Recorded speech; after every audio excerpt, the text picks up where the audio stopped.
Welcome to a new way to level up in D&D. More classes, more customization, easier multi-classing. If you are looking for a fun twist to character progression, then you are looking for D&D skill trees. If you'd like to learn more, check the description. Otherwise, on to the video. Hello everyone, welcome back to another DST video. Today, I think poetically, the final class that we'll be looking at for this series is the Wizard. The most basic yet complicated caster in the game, the core behind spellcasting, the arcane master themselves. This is one of the fundamental classes in D&D, in my opinion. It really is kind of like the fundamental best caster. And although I would say that mine is a very powerful, and it is the only baseline class that maxed out gets all the way to level 35 caster level wise, I would not say that the Wizard is the strongest caster in my system.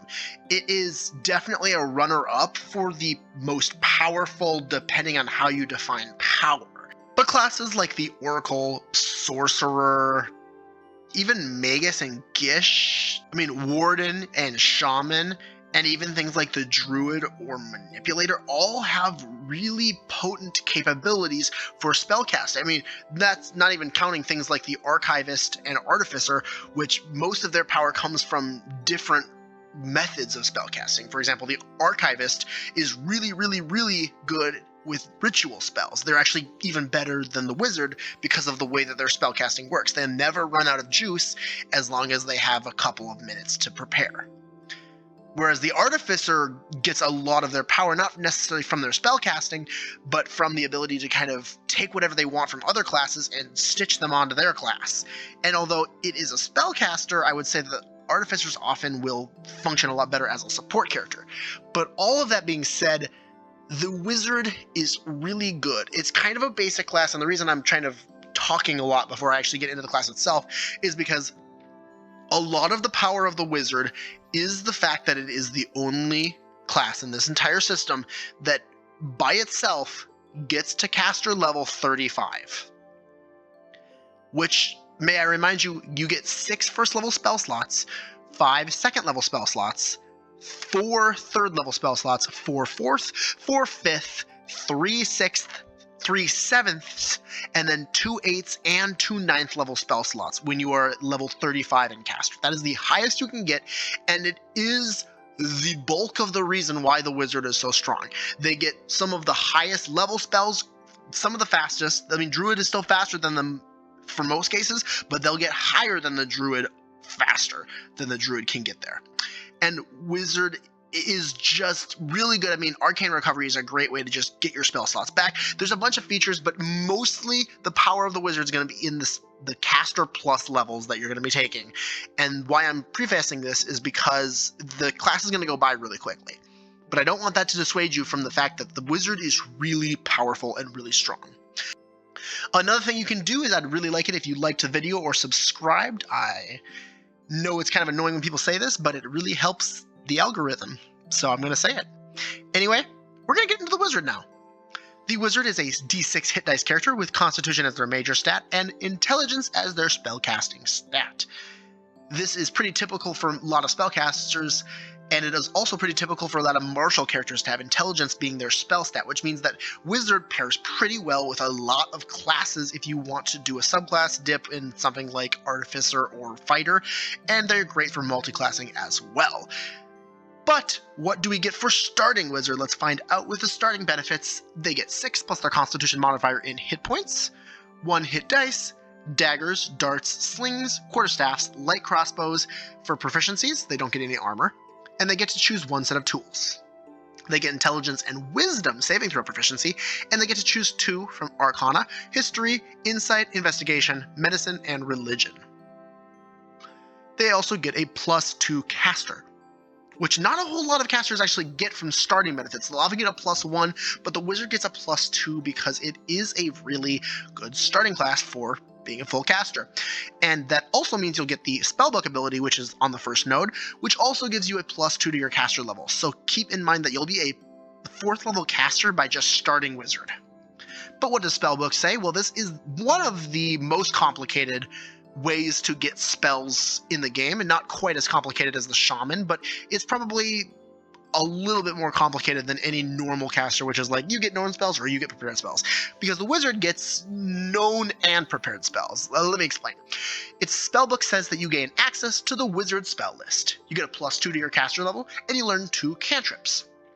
You are a unique caster and will gain known spells from your spellbook, which you can then prepare a number of equal to half your nodes in wizard plus your intelligence modifier. You will start with a spellbook containing 6 first-level wizard spells of your choice, and you might find other spells during your adventures, or you could discover a spell recorded on a scroll in an evil wizard's chest, for example, or in a dusty tome in an ancient library. And you can copy these spells into your spellbook, which says that when you find a wizard spell 1st level or higher, you can add it to your spellbook, if it is of a spell level that you can prepare, and if you can spare the time to decipher and copy it. Copying a spell into your spellbook involves reproducing the basic form of the spell, then deciphering the unique system of notation used by the wizards who wrote it. You must practice the spell until you understand the sound or gestures required, then transcribe it into your spellbook using your own notation. For each level of the spell, the process takes 2 hours and costs 50 gold. The cost represents material components that you expend as you experiment with the spell to master it, as well as the fine inks that you will need to record it. Once you have spent this time and money, you can prepare the spell just like any of your other spells. And if you ever lose your book for some reason, you can replace the book. You can copy a spell from your own spellbook into another book, for example.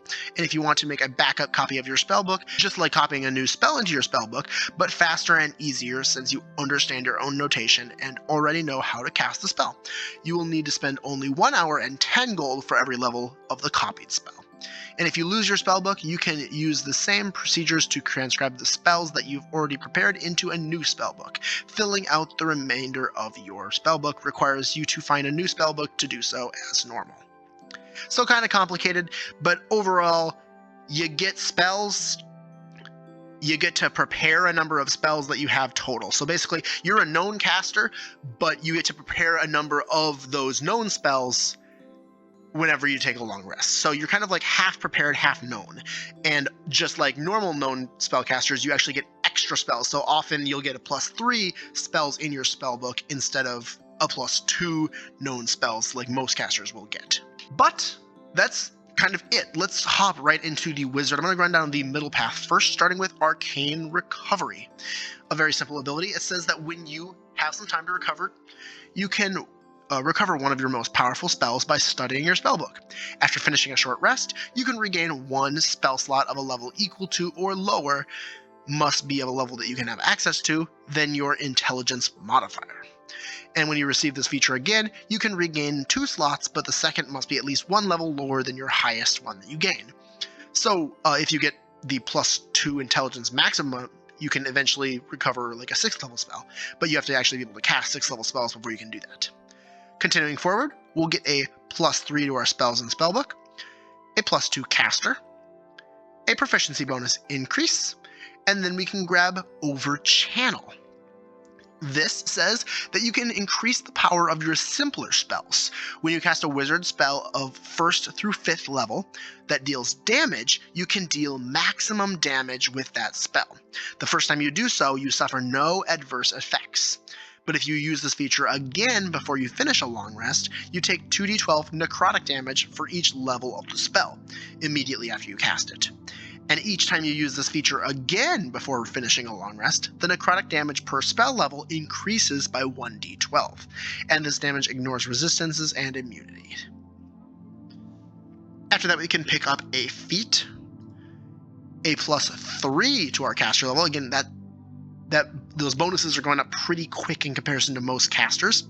We'll then grab a +2 to our spells and our spell book, and we can grab a +2 maximum intelligence, which you've probably seen this a few other places if you watched any other videos, but this allows your intelligence cap to go up by 2, meaning that you can, instead of a +5 being your maximum, a +6 can be your maximum as long as you grab an ability score improvement later to finish that increase off.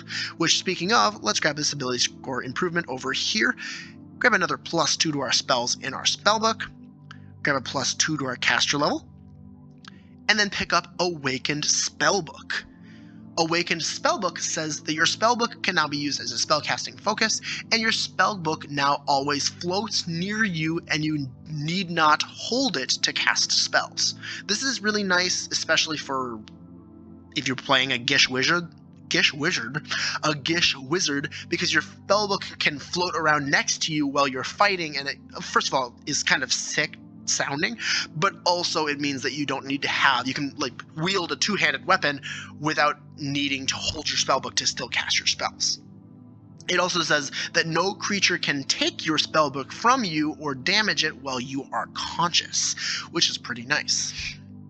Off that, we can grab another +1 to our cantrips, grab a +2 to our spells in our spellbook, grab a proficiency bonus increase, and another +3 to our caster levels.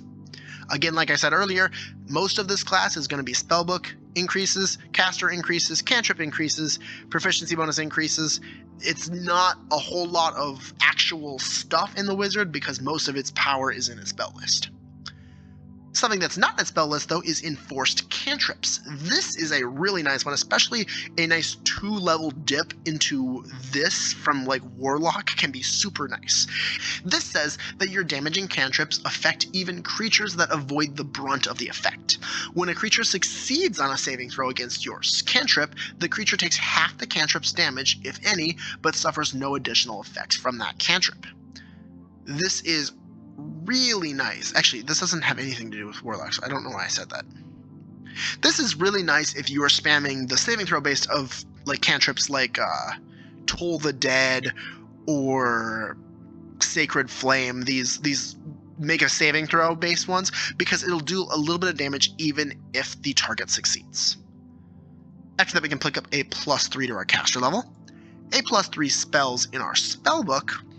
And we got 2 different paths. Starts off with a feat, and then we can pick up Gravity Well. This says that whenever you cast a spell on a creature, you can move the target 5 feet to an unoccupied space of your choice if the target is willing to move, the spell hits, or it fails the saving throw against the spell.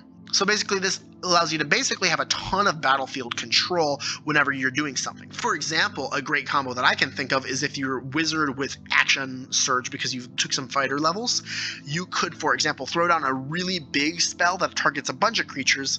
They all get like pushed together by this ability, and then you action surge and cast like a fireball or something so that the fireball hits more targets because they all got pushed by this, 5 feet towards each other. Pretty interesting. And it is nice free value. This doesn't cost anything to do. Something that is even better, though, is Master of Spells. This says that you have achieved such mastery over certain spells that you can cast them at will. Choose a 1st level wizard spell and a 2nd level wizard spell that are in your spellbook. You can cast those spells at their lowest level without expending a spell slot when you have them prepared. You may do this a number of times, equal to half your nodes in Wizard. This is really powerful because not only are you one of the casters that has the most spell slots, but you're getting free casts of 1st and 2nd level spells, which means that you get to do these a lot. I mean, choosing probably one of them to be just a nice damage-based ability that you can basically spam as if it was a cantrip, and the other one being, some utility of ability, it's really nice because this is basically a number of free casts equal to your level. If you take the push feed at all, it can be even higher. Because, if you're a level 4 wizard, that means you have at least, 9 nodes. If those are all in wizard, half of your branches is 4. Which means that you can cast whatever you picked for your 1st and 2nd level spells 4 times per day, which is really nice. And you can also spend 8 hours in study to exchange one or both of these spells for different ones that are of the same level. So that's pretty nice as well. A little bit more versatility because the wizard is really versatile. We can also pick up a +3 caster. And the other half of this starts with an ability score improvement. And then we can grab Wizardly Quill. Wizardly Quill says that as a bonus action, you can magically create a tiny quill in your free hand. The magic quill has the following properties. It doesn't require ink, and when you write with it, it produces ink in a color of your choice on the writing surface. The time you must spend to copy a spell into your spellbook equals 2 minutes per the spell level if you use this quill for the transcription. You can erase anything you write with this quill if you weave the feather over the text as a bonus action, provided that the text is within 5 feet of you, and the quill disappears if you create another one or you die.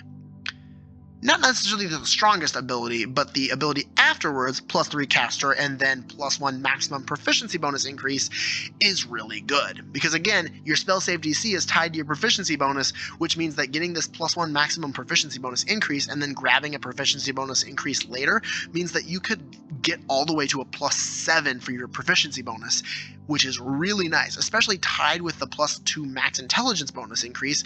A maxed out +6 to intelligence tied with a +7 proficiency bonus means that your spell save DC will be 21, which is really high.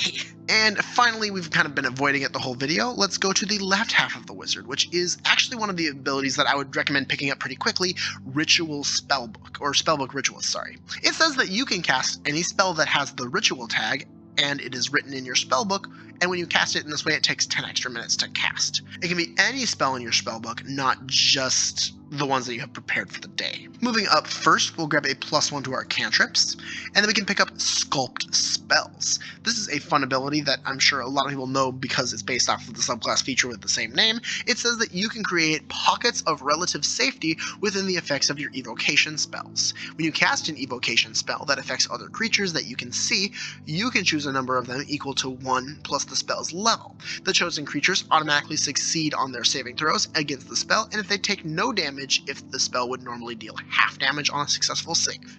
So basically allowing you to basically hit anything with anything you want to cast on them and always make your friends safe.